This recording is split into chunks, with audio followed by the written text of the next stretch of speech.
Hi, hello. So now today we are going to analyze the factors that have favored Ishita Kishore, All India rank 1. The first point I would like to highlight here is last two prelims she failed, right? Fine. You consider this scenario. Last year there were few toppers and around 700 and plus candidates cleared last year, and out of the 700 plus candidates some 200 300 rank holders again appeared for upgrading their ranks and services in 2022, right? Fine. Now last year Ishita could not clear prelims, and there were few successful people who again reappeared to get good ranks or upgrade their service. You just imagine, last year she could not clear prelims, but this year she stood All India rank 1. So one good observation here is, as far as UPSC civil services exam is concerned, a topper is topper for a particular year only, right?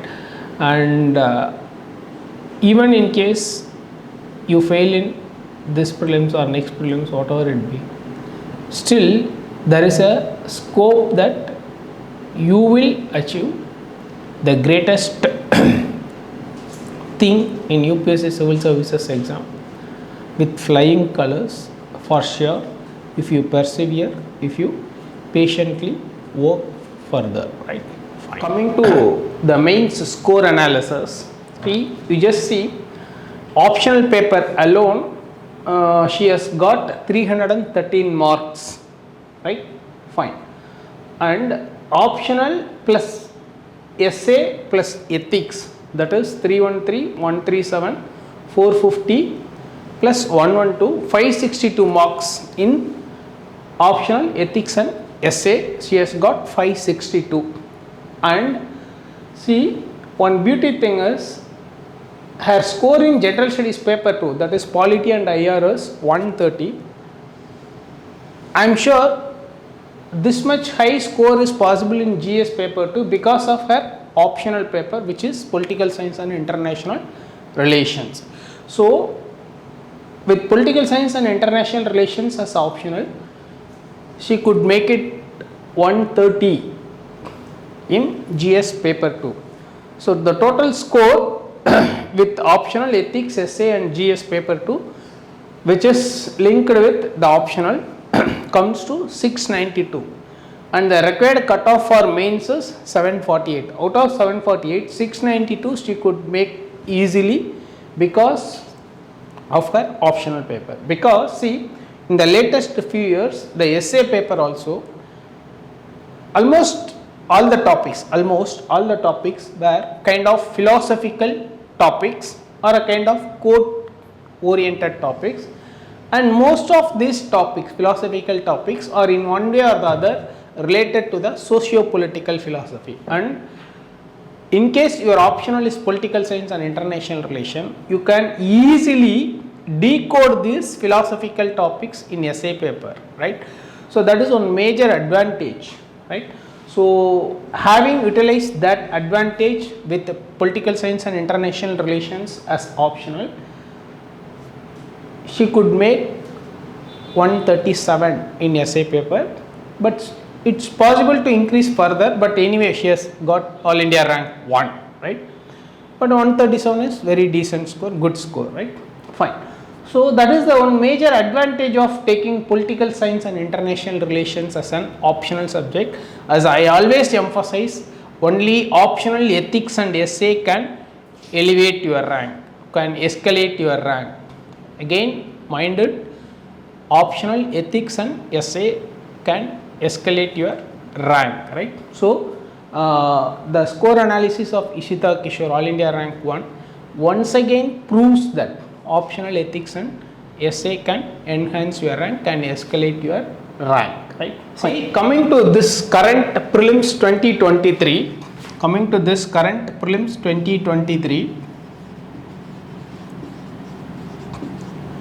there were 28 questions related to optional PSIR. That means Indian polity, world politics, international organization, world politics related to all current affairs topics, and modern India, constitutional history and modern India, right? So 28 questions. In case you get it right, you will get 56 marks, right? And last year the prelims cutoff was 88.2 for general category.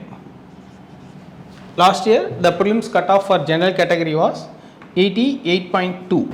So out of this required cutoff 88.2, 56 marks can be easily scored with political science and international relations as an optional subject. So you just imagine how beneficial or how productive or how fruitful this political science and international relations as an optional subject from the UPSC civil services examination point of view, right? Fine. This trend as far as prelims is concerned is more or less sure shot, So with PSIR as optional, you can easily get at least, you just imagine 70% of the required cutoff with just politics and international relations, right? So that is one major advantage which you don't get with any other optional, right? Okay, you have geography, you have ancient medieval history, you have environment, everything is there, but the kind of the percentage of relevance is high, very high, too high for this PSIR optional subject, right? And taking PSIR will definitely help you in time management and effectively use your resources, right? Fine. Every year political science and international relations is proving its worth, there is no doubt, right? So yeah, that's it. So I find the one major factor which has favored Ishita Kishore is because of her optional subject, she could achieve this success, right? So political science and international relations is definitely a dependable, a proven optional subject as far as UPSC civil services exam is concerned, right? Wish you all the very best. Thank you.